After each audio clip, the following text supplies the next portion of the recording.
Okay, in this tutorial, we are going to learn about some, basic but very useful photo editing techniques.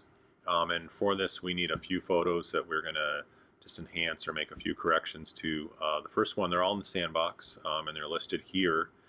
SP22 scarring, SP12 cover model, and SP23 red eye. And then finally, we're actually going to do a fourth technique called color replacement, and for that you need SP21 truck. So let's get started. The first photograph that we're going to work with here is this little girl, and you can see there's a scar on her cheek. And we're actually going to work with a couple of different tools. I'll show you a couple different techniques to remove the scar from this little girl's cheek. So the first thing I do want to do is just zoom in a little bit, Command plus, just because we're going to be working closely kind of around this scar that you see right here. And I want to make sure we capture it all. And then on the tool menu, if you just scroll down a little bit, there's the healing brush. It's defaulted, mine is, to the spot healing brush tool, which is something we'll use in just a minute. Before we do that, however, I'm going to talk about the patch tool. So for the patch tool, if I select it, it's got this arrow and kind of a patch looking icon associated with it. How you use this is I'm going to draw around kind of as close as I can to the scar, but making sure I capture it all, this little girl's cheek. And I'm going to do that now, and you can see I'm just kind of making sure I capture the whole area.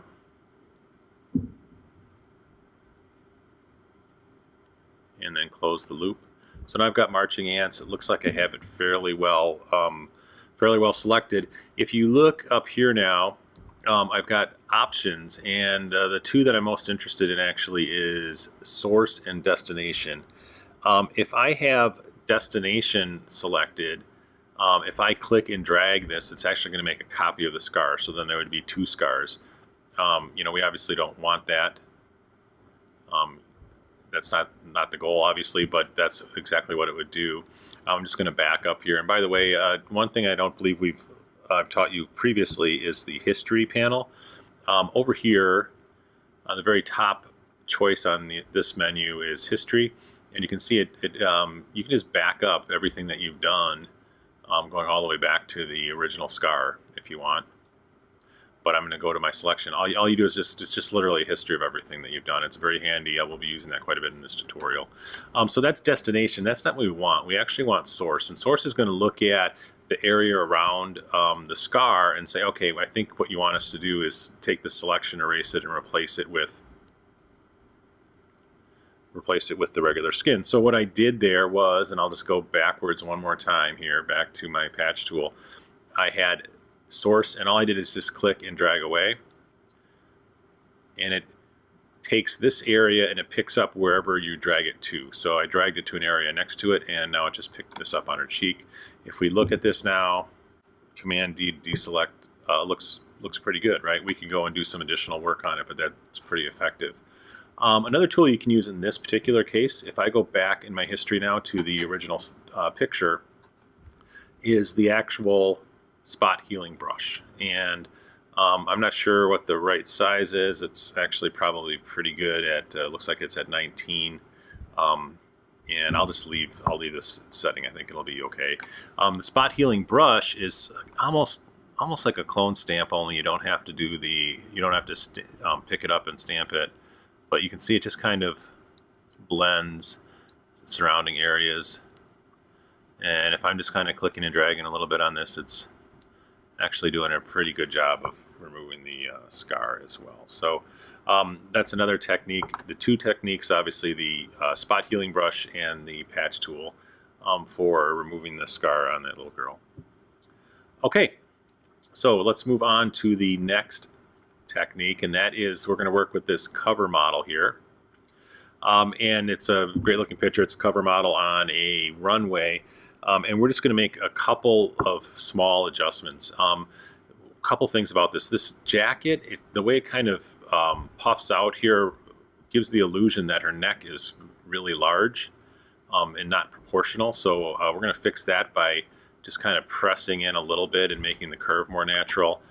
And then her leg, this leg right here is just, to me, not terribly defined in the calf. It's a little bit thin, so we're actually going to put a little bit more definition in the calf muscle. Those are the two enhancements we're going to do. So the tool that we're going to use to make those two slight adjustments is called it's a filter, and it's a Liquify filter.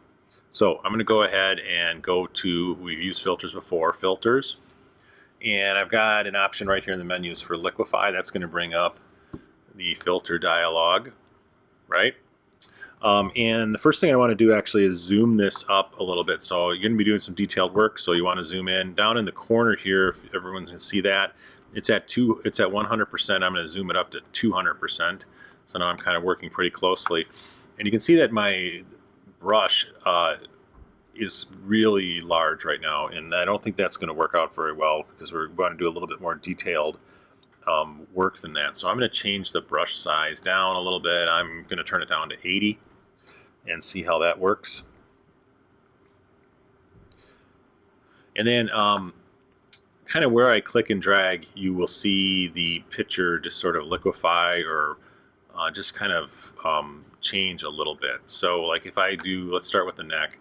If I just kind of carefully pressure in a little bit, see how it just kind of adjusts it a little bit. You don't want to do too much. You want to be kind of careful with it.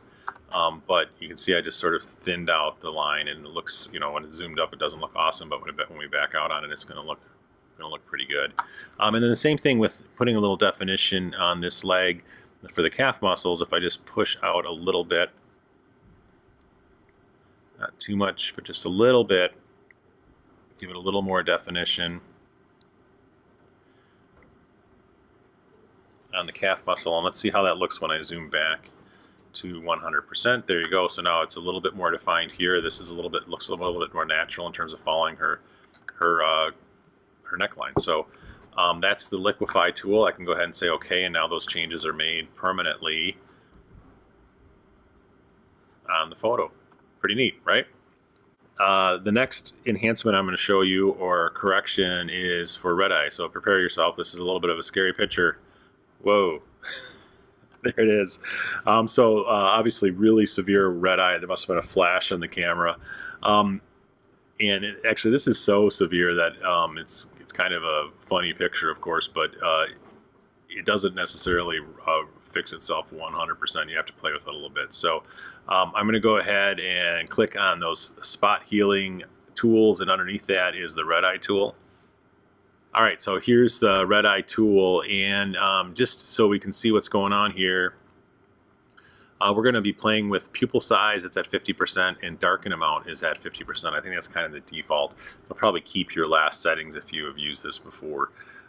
And this is going to be a little bit of trial and error. There's obviously a lot of correcting to do in the eye, and we're going to have to play around with what the correct pupil size is and how much darkness we need to, how much area we need to darken. And that's what the red eye tool does, by the way. It sort of recognizes red and then replaces that with natural colors around it, and also a little bit of black with opacity. So all I really need to do to use this tool is just click and drag and make a box and it's important that the box is pretty symmetrically around the pupil. And I just released it there, and you can see what it did is it actually kind of corrected it, not perfectly. I can still see a little red in there, and it made the pupil in the center of the eye. That's not too bad. I can go ahead and try this one and see if it's better or worse. Probably a little bit worse. There's probably more correction in a little bit larger area on this eye. So 50% pupil size, 50% darken amount is not awful. But it's not super great either. So I'm going to go back to my history, go back to the original image, and let's see. Let's turn up the pupil size a little bit just to experiment what happens, and then let's turn up the darken amount maybe to 80%. So I've got 70 and 80, and now I can kind of play with that a little bit, see if it's any better. And I think that pupil size is probably a little too big there, is my opinion. See, it looks a little strange. So I'm going to go ahead and move the pupil size back down to 50%. The darken amount I thought was actually pretty good at 80. Maybe I'll just try 90 for the fun of it. And select that. That's not too bad. It's, you know, it's not awesome, but it's not too bad. And you can do it independently of each one. So now this eye seems to have a little bit different adjustment needs. I don't know what's going to happen, but what if I turn the darken amount up to 100% and leave the pupil at 50? All right, there we go. So it's not perfect. You can kind of play around with this a little bit, but the point is you can correct red eye, and you just do it by sort of experimenting with pupil size and darken amount percentages and just covering the area that you want it to focus on. Okay, and then finally we're going to sort of completely change direction here, but in terms of enhancing a photo, I have a picture here of a truck, pretty cool truck. And what I want to do with this truck actually is I want to completely change the color of the truck but not impact anything else around it. So I'm going to do a full color replacement on this truck. And I will show you how to do that right now. The first thing that I want to do is I'm going to convert, double click on background layer and call this truck, say OK. So now it's an editable layer. And the first thing I want to do actually is duplicate the layer, and I'll explain why we're doing that in a minute. It'll make a lot of sense to you. But I can just go ahead and say layer, duplicate layer, and I'll call this truck copy is fine. Actually, I'm going to call this truck background just so I can keep track of where I'm working. All right, so now I have my truck and my truck background. I duplicated the layer. The reason I did that is I'm going to apply a layer mask to the truck background in just a minute, and we'll understand why we're going to do that. But first thing I want you to do is select that truck layer and go ahead and make the truck background invisible so we don't see it as we're working. And we're going to do something called color replacement. So I'm actually going to turn this blue truck into a kind of a burnt orange color that I think should look pretty cool. To do that, color adjustments color replacement is an adjustment. So if I go to adjustments here and go to replace color, that brings up this dialog. And working on that truck layer, you can see you can do the selection via the image or via the mask if you want, but I think I'm going to prefer to do this on the image. And what it does is it kind of, you can pick up with this eyedropper certain colors. So I just clicked here and it picked up the blue on the fender right there. And then you can, that's the color you picked up. And then you can, in the results, actually convert it to a new color. So if I kind of pick a burnt orange here, you can see what's happening. It's previewing as we go. Everywhere this blue exists, it's replacing it with this orange.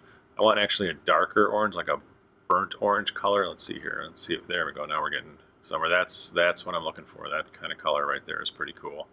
I like it. So I'm going to go ahead and say OK. Now you can see it's not even close to perfect because there's a lot of different, with all the way the sun is hitting it and the shading and stuff, there's a lot of different shades of blue here. Also, what ends up happening as we do this more is it also picks up anywhere there's blue here in the windshield. So that's where the layer mask is going to come into play, by the way, but first we're going to do the color placement. Now, if I go and pick a different color here, it's only going to replace that part. See what I mean? It's going to change around. I'm going to be chasing it the whole time. So the right tool to keep adding to it, picking up the different shades, is the eyedropper plus, add to sample. Now, if I start going around the truck, you can see that it's picking up a lot of orange. Like there's a little more here shading that I need to pick up, or orange here. I think I've got this pretty well selected actually in just a few selections. That's pretty cool. Yeah, so that looks pretty great. And you can see it still keeps all the sunshine and the shading, and that's great. But the one thing that did clearly happen, if you look at this as the original picture, it took out a lot of the green and the leaves. You can't really see it, but the window shield looks pretty messed up to me. It took out color there. The chrome isn't as shiny. So that's where we apply the layer mask. So I've got this cool orange that I've replaced. That's good. We're kind of done here. Go ahead and say OK.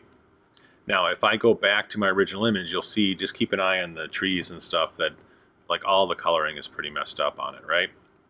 That's not a problem because we know how to use layer masks.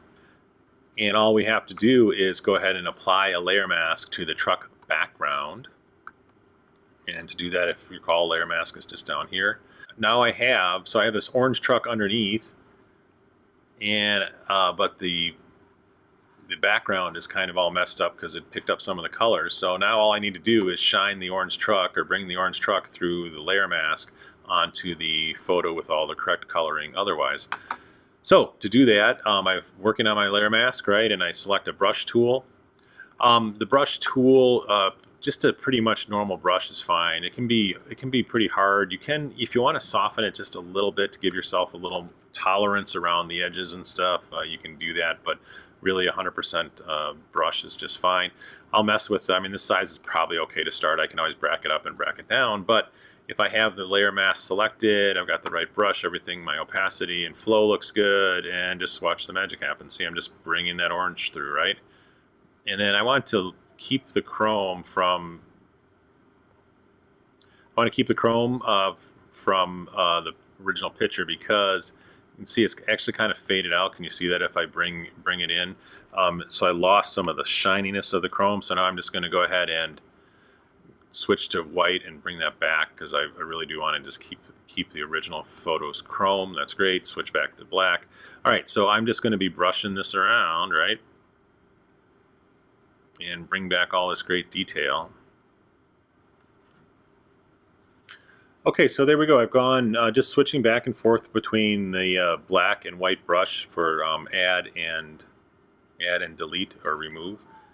It looks pretty good. I mean, I could certainly spend more time being a little bit more precise, but I've just converted the blue truck, the original image, to a cool new burnt orange truck, which looks pretty neat, right? Thanks for listening.